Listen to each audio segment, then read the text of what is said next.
Peace and blessings to you all. We invite the one and only world-renowned herbalist, Dr. Sebi.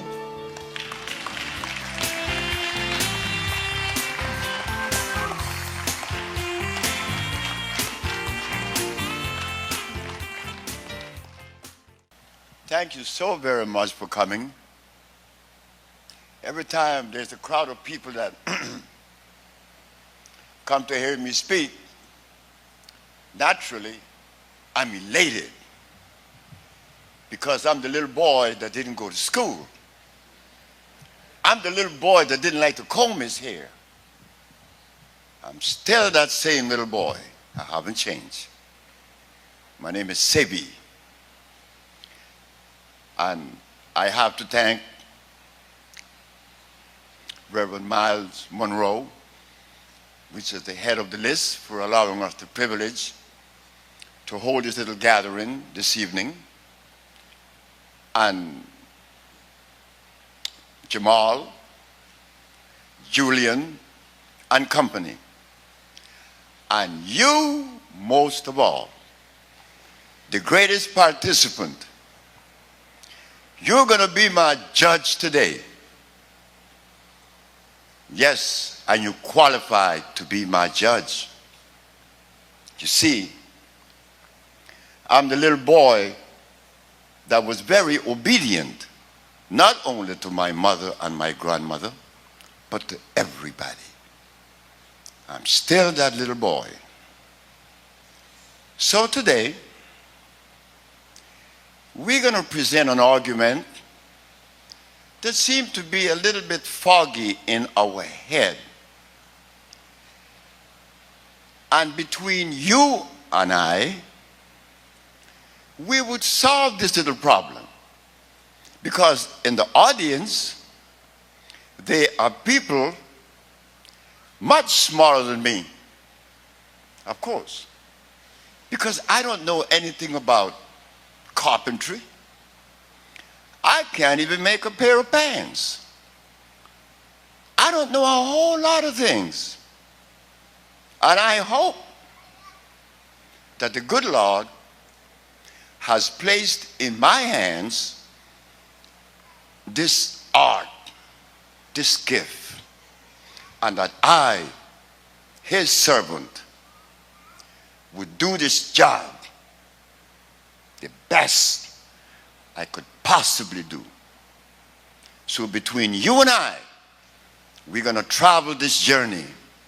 I don't want to come to the Bahamas and deploy a bunch of words that in the end, it makes no sense. Well, I was never in that audience listening to anyone talk about philosophy. That didn't word anything. I hear my friends talk about Socrates and Plato, Diogenes and the rest. Didn't matter. They talk about mathematics. That didn't matter with me either. My mother wanted me to be a tailor. I threw the thimble at the man. Later to find out, 37 years later, that I had to go back and heal this man. I said that because I was a little boy, 12 years of age, that had the privilege to live according to the dictates of his own self. I had that privilege. My mother and my grandmother, not my father. So we're going to begin with the Holy Bible. In the book of Genesis, first chapter, 29th verse, it states that the herbs are for the healing of the nations. I didn't make that up. You see, I'm a Christian. Not only am I a Christian, I am a Muslim. I am a Buddha. I am everything in one. Because why? I have to love everybody. So you see, it doesn't matter with me. I make it easy. I make it very easy. I love everybody and everything. I'm not even a man. Oh no, not even that. I'm a male by gender. But a man, never knew what that was. But I saw people who call themselves men hurt each other because one has to prove that he's more than the other. With me, Ernest told me one night, "You're not a man, I'm going to tell you to your face." I said, "I'm glad you're telling me to my face and not my back." He said, "Anybody talk like you's not a man." I said, "You're right. Don't even know what it is. I'm a male by gender," and it stops right there. So with Genesis 1:2-9, it says that the herbs are for healing. I am a Christian, grew up in the Anglican Church and the Seventh-day Adventist Church, and they were very good. Even when I joined the Muslims, they were good too. Every religion teaches righteousness, isn't it? Of course. So I got the best from every one of them. And in the Quran, it states that the trees are for healing. The Bible, the herbs are for healing. The Bhagavad Gita, the Talmud, the Torah, and all the religious books. What happened? Should the question be asked, how did we stray from God's mandate? God is showing us the herbs are for healing. What happened? How come we just overlook God? Well, I'm going to tell you what's going to happen. Because my brother, Pastor Gale, everybody in Honduras knows my brother as Pastor Gale. Well, my mother asked me to become the preacher because she thought that my vocabulary was a little bit more extensive than my brother. So when she asked me to be the preacher, I said, "Mom, I don't think I want to be that." She said, "Why?" I said, "Because this problem in my head." Because every preacher that I have met,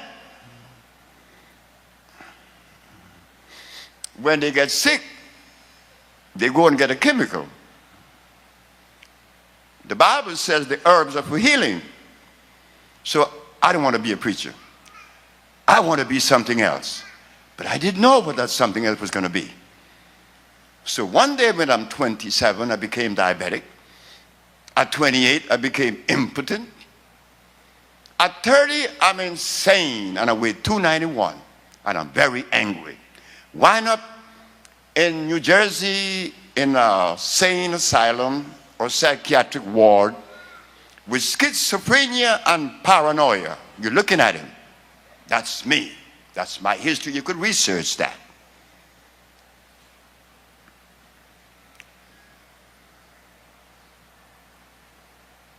To crawl from paranoia and schizophrenia after being treated by the conventional medicine, which is all we know, we are subjected to that. We shouldn't be angry because that's all we know. I was one of them. So I was very sick. I want to kill my wife. Yeah. Marilyn Woods, a beautiful lady. A woman that look, she gave me love beyond. Why did I want to kill her?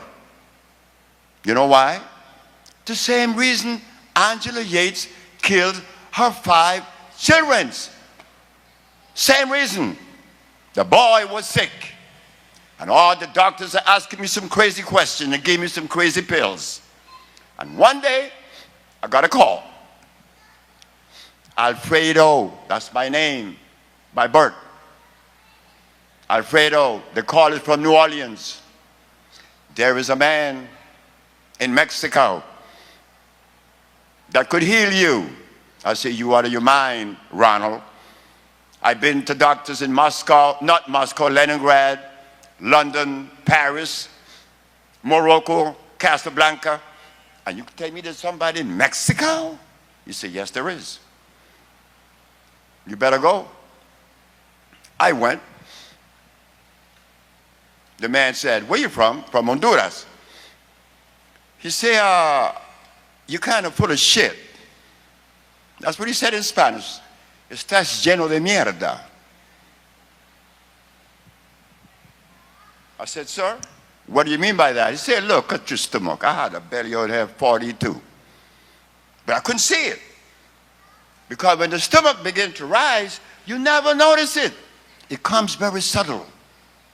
And you accept it because everybody else above you, your age, has one too.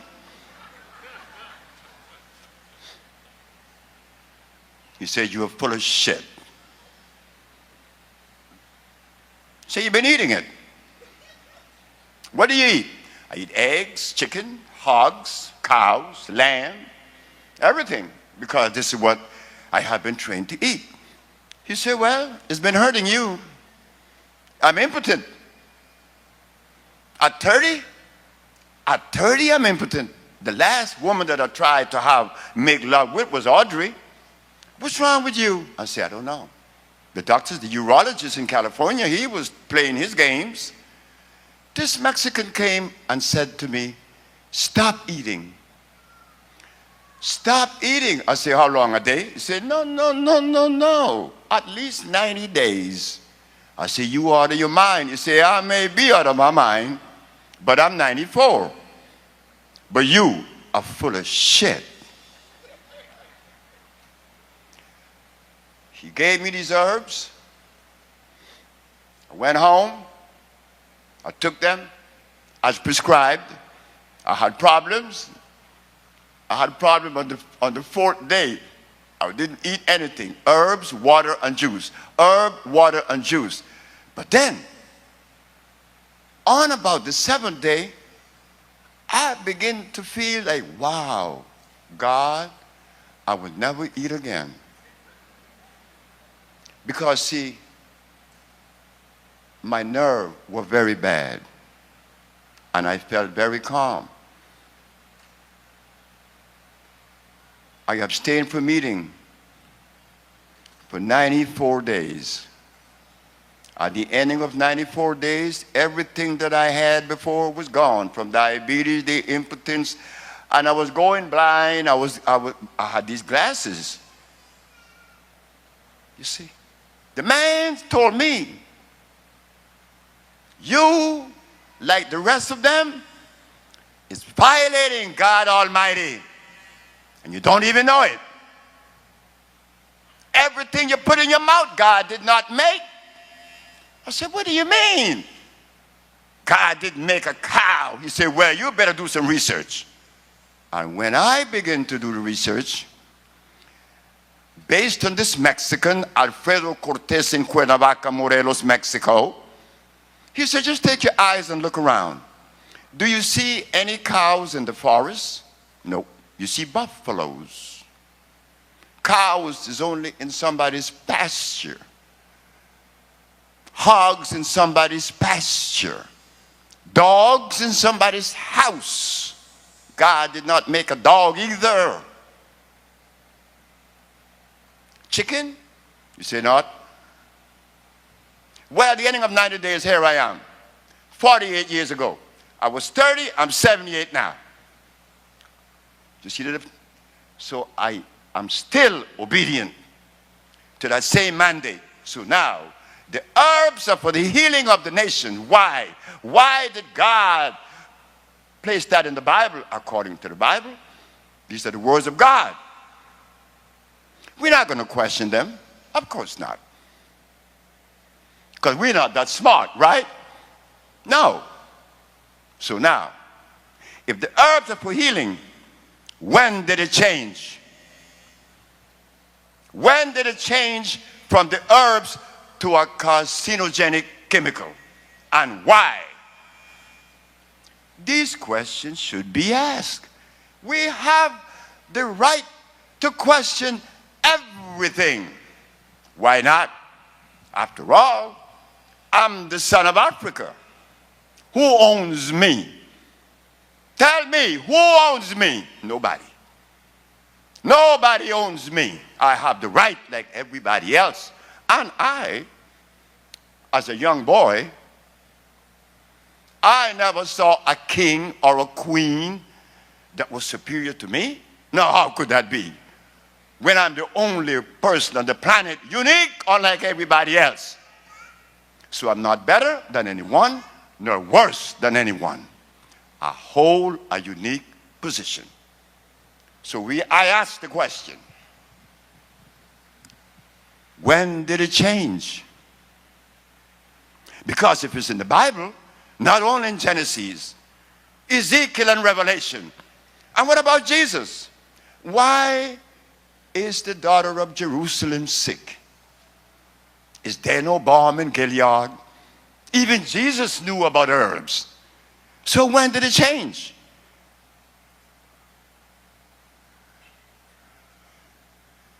When I brought this to my brother, he looked at me like I was a snake.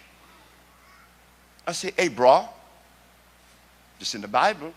Why are you angry at me? Be cool now. Just be obedient. Be nice.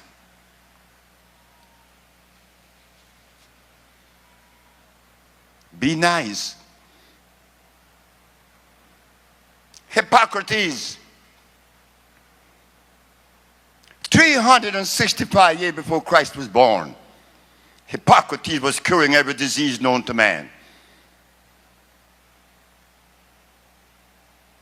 Claudio Galeno, the Italian, 1729, he did miracles with plants in Italy. That's right. He's better known as Paracelsus. When did it change? I was arrested in New York, the year 1987. Why was I arrested? Because of the same thing that probably Jesus was hung for. Defending what is called righteousness. You don't do that. You could be right, but you could also be dead right. That's the era in which we live. I placed the papers because of my mother. My mother said, you have been helping a lot of people with herpes and lupus and diabetes. My mother saw me heal many people with AIDS. My mother said, how are you going to tell people that? I said, I don't know, because everybody that hears me tell people that you cure people with AIDS, they laugh at me. You talking about your son, because he is your son. And my mother would feel a little bit strange with that response. She said, why don't you do yourself a favor? I was in Washington one night. She said, why don't you do yourself a favor? I said, what? Put the ad in the paper that you cure AIDS and all the other diseases. Don't you be afraid, because you have no reason to be afraid. Because you told me once that you don't fear God or the devil. And that was the truth. Why should I fear God? No, you give me a good reason why I should fear God. I love God. She said, okay, do it. So, me and my mischievousness, I went to New York. I put the ad in the Village Voice, the Amsterdam News, and the New York Post. And if you would like to do research, you have the privilege.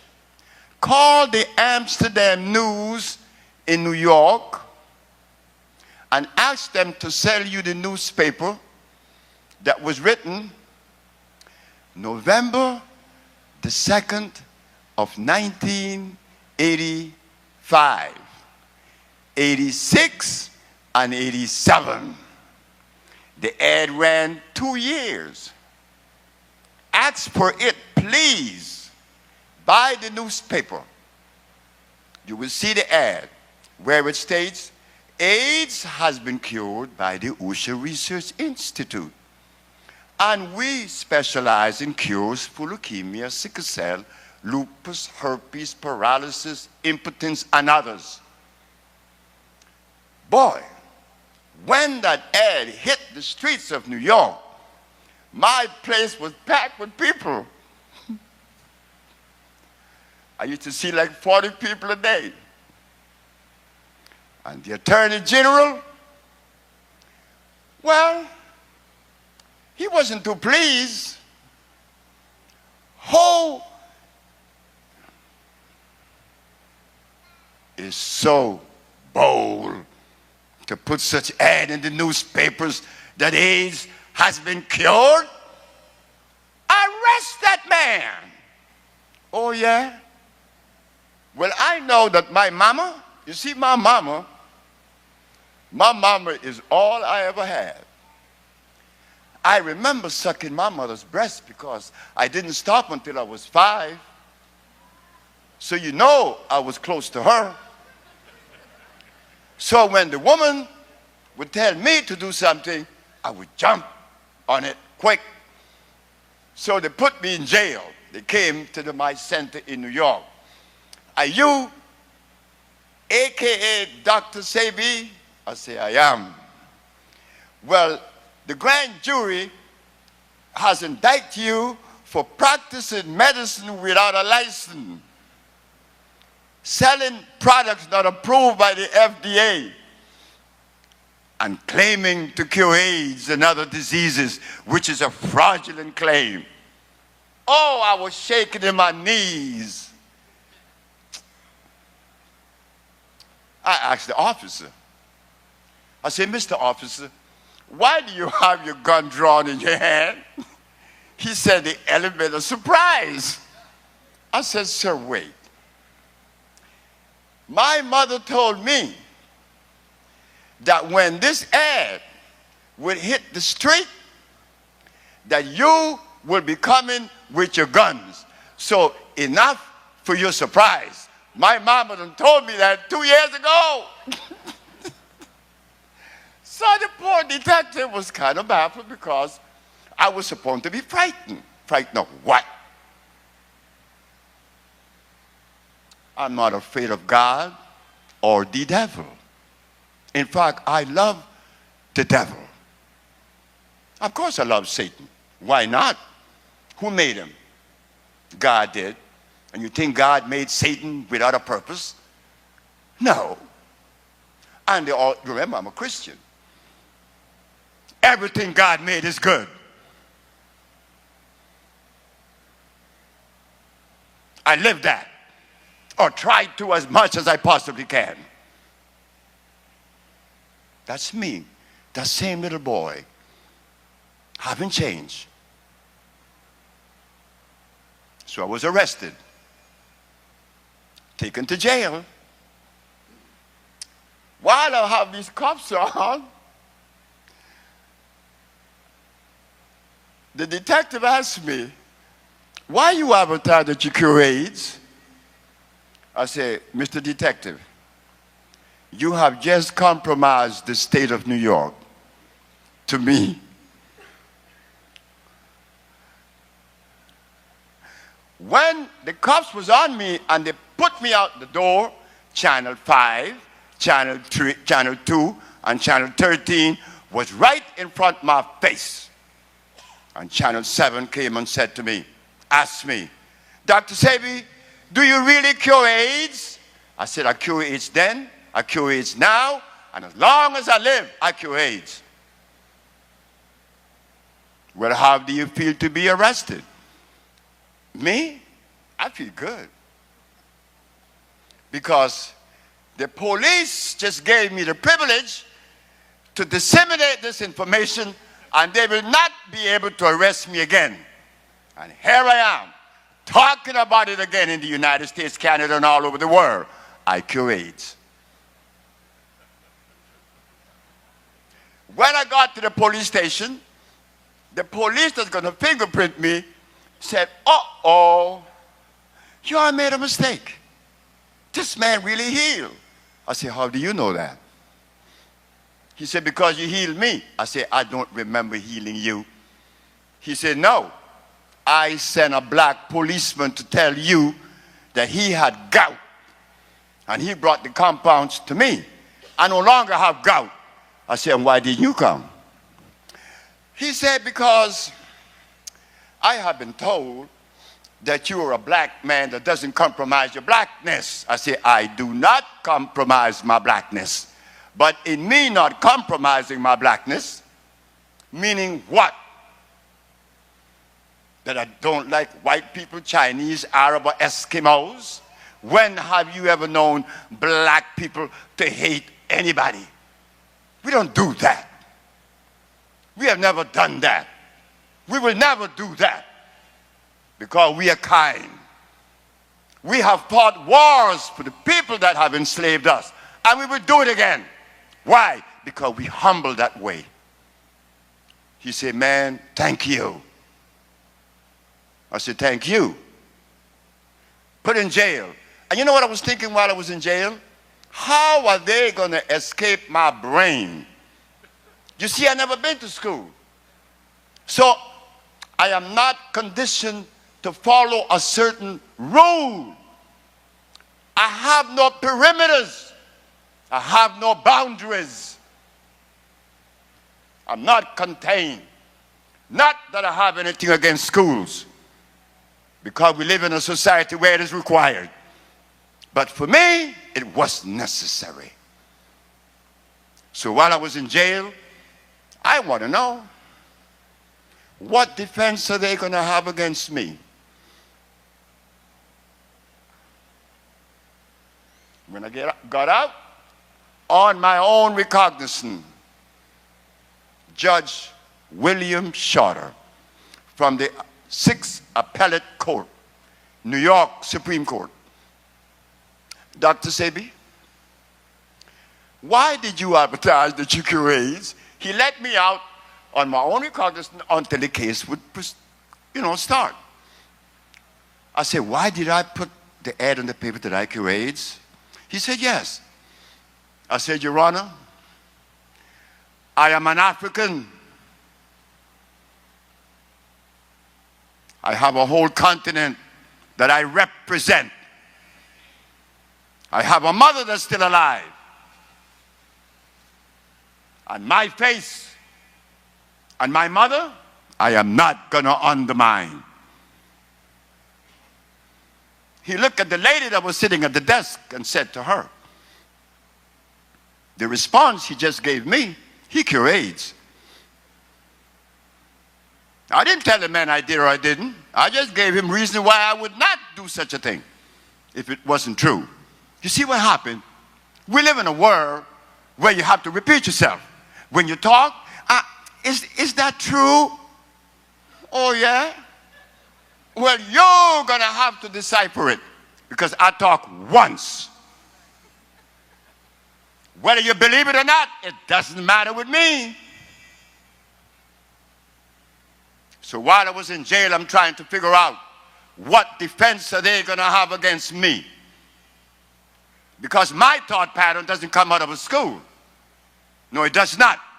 It comes straight out of the jungles of Africa. So when the case started, I'm in front of the juries, and the judge said, Dr. Sebi, would you please begin? Where do I begin? She said, begin wherever you wishes to begin because you have no counsel. Well, I didn't retain any counsel because there aren't any lawyers that could have defended me with what I come with because he doesn't know that. I would be crazy to even consider a defense. I say, Your Honor, I have been charged with practicing medicine without a license, selling products that are approved by the FDA, and claiming to cure AIDS and other diseases because I use herbs. She said, yes. I said, Your Honor, is it a fact that the Holy Bible teaches that the herbs are for the healing of the nations in the book of Genesis, Ezekiel, and Revelation? She said, yes. Is it a fact that the father of medicine, Mr. Hippocrates, 365 years before Christ was even born, this man was healing every disease known to man, establishing the school of medicine known today. You take the Hippocratic Oath.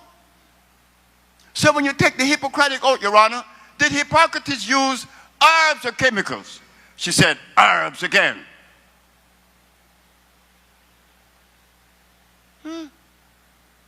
Bible says herbs, Hippocrates used herbs. I said, Your Honor, last question, and my case would rest.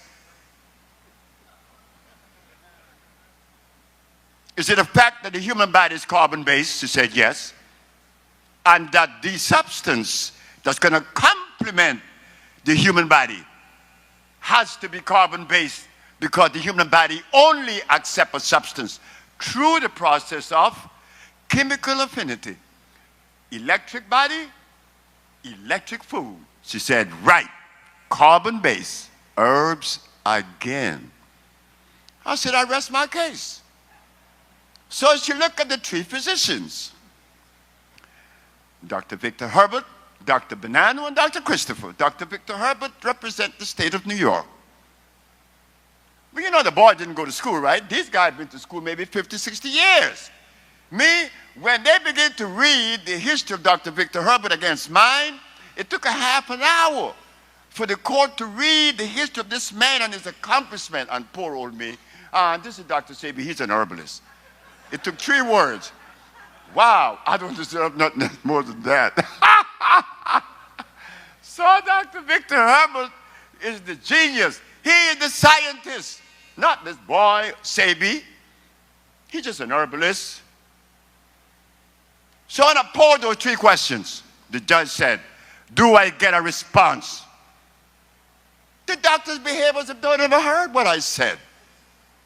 The judge got a little bit angry. If I don't get a response in 2 minutes, this man, Dr. Sebi, is going to talk for the remaining period of this case, uninterrupted. Well, what response are they going to give? I just told the truth. See what happened? They didn't expect a black man. Oh yes, I must say that, a black man that never been to school. Oh my God, what could he have in his head? What could he possibly have in his head to challenge Goliath? Are you out of your mind? My friends told me that in New York. You're going to challenge the Supreme Court, boy. They're offering you a plea bargain. Take it. I said, take it. I'm going to take a plea bargain. I said, look, Chinese, they talk about the yin-yang medicine. Indians, they are Ayurvedic. Europeans, homeopathic and allopathic. But what about my mama? I didn't hear any of those perspective that is representative of my mama. What happened to her? She doesn't deserve representation? I think she does. So what I did, I gave her one, the African biomineral balance. So when the doctor did not give the judge a response, the judge said, what is the name of your therapeutical approach? I said, the African biomineral balance. Dr. Victor Herbert said, I've never heard of such a thing. I said, well, he's right. He's right again. Dr. Victor Herbert hasn't heard about the African biomineral balance because he doesn't know everything. He have not heard of everything on the planet. So the African biomineral balance only happened to be one of those things that Dr. Victor Herbert doesn't know about. The judge said, well, what is the African biomineral balance? That differs from the allopathic. It differs, Your Honor, and I'm going to explain only on 2 levels alone that would be necessary. Traditional medicine claims that there are multiple diseases, that when you have leukemia, diabetes, insanity, you have 3 different diseases. The African biomineral balance negates that position There's only one disease. Oh my God, why did I say that? Dr. Victor Herbert jumped up and said, this man is insane and he's unscientific. I look at poor little Victor. He needs help. He needs help. And we got to help the brother. The judge said, Dr. Sebi, one disease? I said, yes, Your Honor. There's only one disease. There's never been two. And this may be the mistake that they've been making. You see what happened? When they identify multiple disease, they treat them with different chemicals. We at the Usha Research Institute, we have identified one. The mucous membrane has been compromised. And wherever in the body that compromise has taken place, a disease would be present. Like, for instance, when you have sinusitis, mucus in the nasal passage, bronchitis, mucus in the bronchial tubes, pneumonia, mucus on the lungs. Dr. Victor Herbert jumped up and said, what about AIDS? I said, oh my God, the brother needs help. I got to help Victor. Victor's pretty angry. Victor didn't want me to win because he'd compromised the state of New York. I said, Your Honor, Dr. Victor Herbert is asking about AIDS. Where is the mucus? She said, yes. I said, Your Honor, have you been to an AIDS ward? Yes. What is it that the AIDS patient spits up every 5 minutes? He said, mucus. Where is the mucus then? It's in the skin. It's in the blood. It's in the lymphatic system that makes up the immunological system. That is where you find the mucus, because that is what I do. And do you want proof? Jamal, do you have a book for me to show the audience? You see, when a black man talks, it's unlike a German or a Chinese. He got to show proof.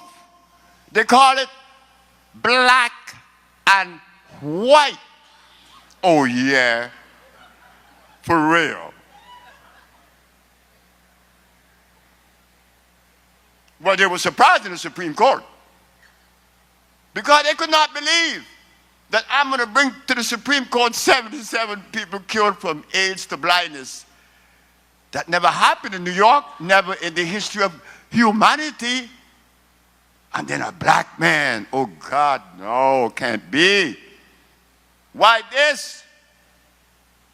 But you see, I didn't do it because I'm black. I'm doing it because I am a servant, not only to black people. I'm a servant to an ants, Chinese, Eskimos, white Hebrews, and everybody else.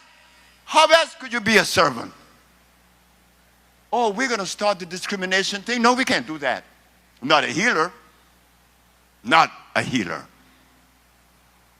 Because to heal, you have to begin loving yourself. And if you don't love yourself, you can't love others. But when you love yourself, you automatically extend that to everybody and everything. That's automatic. So here we have it now, ladies and gentlemen. You have here, if you could see it, on this side it says the man was positive. On this side it says negative. And this was accomplished in 2 months. There it is. And some more.